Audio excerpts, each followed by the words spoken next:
Hey, internet friends, you know how we've been saying for years that nearly everyone in Washington, D.C. is crooked, laundering money overseas, and putting Americans last? Well, internet friends, you were right once again, but it's even worse than we thought. Way worse. Today, we're diving into a major shakeup in U.S. foreign aid that's got everyone abuzz and the cockroaches scattering. Today, we're talking about USAID, the U.S. Agency for International Development, and how recent actions by the Trump administration and Elon Musk are changing its future. I'll break it all down for you in this video. The U.S. Agency for International Development was established in 1961 by President Kennedy. And it's a large independent group that works around the world with its stated intention of providing help with health programs, education, and disaster aid in over 100 countries. It's essentially the agency or organization through which the U.S. offers help being in air quotes, to the world. So here's where it gets juicy. On January 20th, 2025, President Trump signed an executive order to freeze all USAID funding for 90 days while it's being investigated. USAID, or what's going on? Well, it's been run by a bunch of radical lunatics, and we're getting them out. USAID, run by radical lunatics, and we're getting them out, and then we'll make a decision. Elon Musk, you didn't create USAID. The United States Congress did for the American people. And just like Elon Musk did not create USAID, he doesn't have the power to destroy it. And who's going to stop him? We are. We're going to stop him. This series of actions halted the organization's projects worldwide, or really halted their whole grift worldwide. And now certain members of Congress are throwing tantrums on TV because think of the children. Think of the children, right? They're saying that this halt could lead to global instability as though we're so stable and well-adjusted already. It just seems like the never-ending payday for these people is over, at least for this agency, at least through this agency. Weirdly enough, and I say weirdly because I remember back when all the MAGA people hated this guy, Little Marco Rubio. Secretary Marco Rubio is now acting as USAID head. Also, USAID, what's happening at USAID and how the country? Well, look, I mean, my frustration with USAID goes back to my time in Congress. It's a completely unresponsive agency. It's supposed to respond to policy directives of the State Department, and it refuses to do so. Here's where this investigation gets interesting, and I'm officially invested into this reality TV drama. Elon Musk's Department of Government Efficiency is handling part of the USAID investigation. Musk has called USAID a ball of worms and suggested it's beyond fixing. After his commentary, USAID's website went down and their X account vanished. Then enter stage left, 2 USAID security officials were sidelined for not letting Musk's team access classified info. So far, the investigation has revealed very controversial oddities and expenditures that the American taxpayers are footing the bill for. And here's the reason why Elon Musk and others have been taking a look. Because if you look at the waste and abuse that has run through USAID over the past several years, these are some of the insane priorities that organization has been spending money on. $1.5 million to advance DEI in Serbia's workplaces, $70,000 for a production of a DEI musical in Ireland, $47,000 for a transgender opera in Colombia, $32,000 for a transgender comic book in Peru.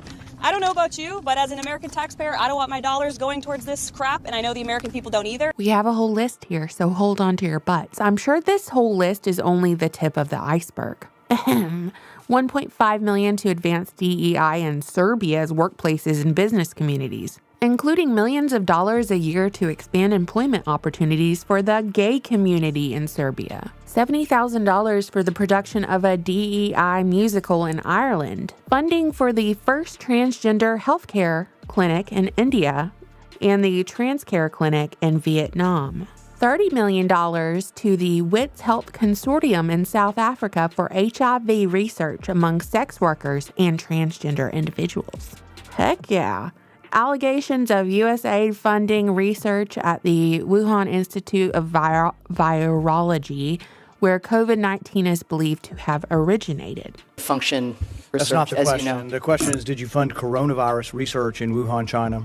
Before my time, there was the PREDICT program with which you're familiar, which ended in China in 2019. This is a $200 million program, and the GAO has also identified that some of these grants went directly to the Wuhan Institute of Virology, where there is a suspicion that the lab leak began the pandemic. This one's good too. Funding for the irrigation canals in Afghanistan, which reportedly benefited poppy cultivation, indirectly supporting the opium trade. Also in Afghanistan, they proposed building all these hospitals, and millions of dollars were squandered on these health scams, and none of the hospitals were ever built. I forgot to put on my geopolitical voice and pronounce this correctly. Okay.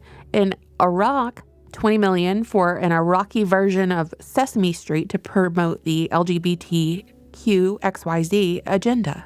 They were also funding transgender operas in Colombia. Moving on, large investments in programs like disability inclusive climate action and an indigenous language technology program in Guatemala. In Haiti, their favorite place to exploit, post-2010 earthquake, $1.1 billion was spent on a port and power plant project promoted by President Bill Clinton. The project never built diddly squat.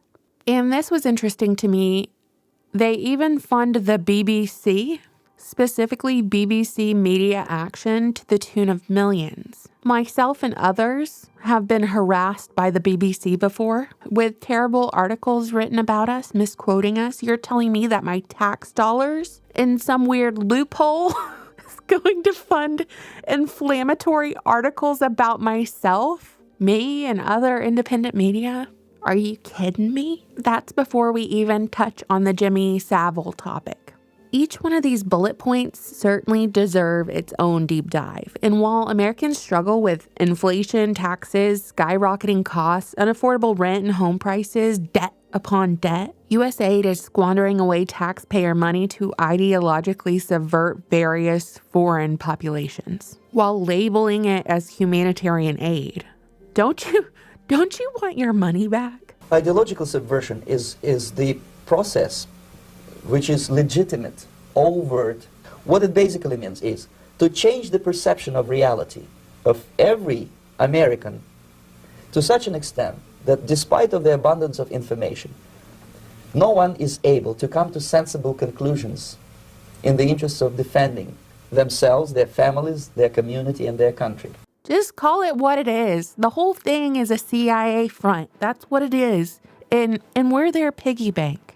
Every single person who has gotten on TV and cried about this, about the humanitarian fallout, I got something for you. Something a little special. I found it in my back pocket, and it says every single country, including our own, would be better off if the U.S. was not helping or giving humanitarian aid to foreign countries. They would be better off. This has gone on far too long. Also, it prompts the question, what else is being wasted behind the scenes?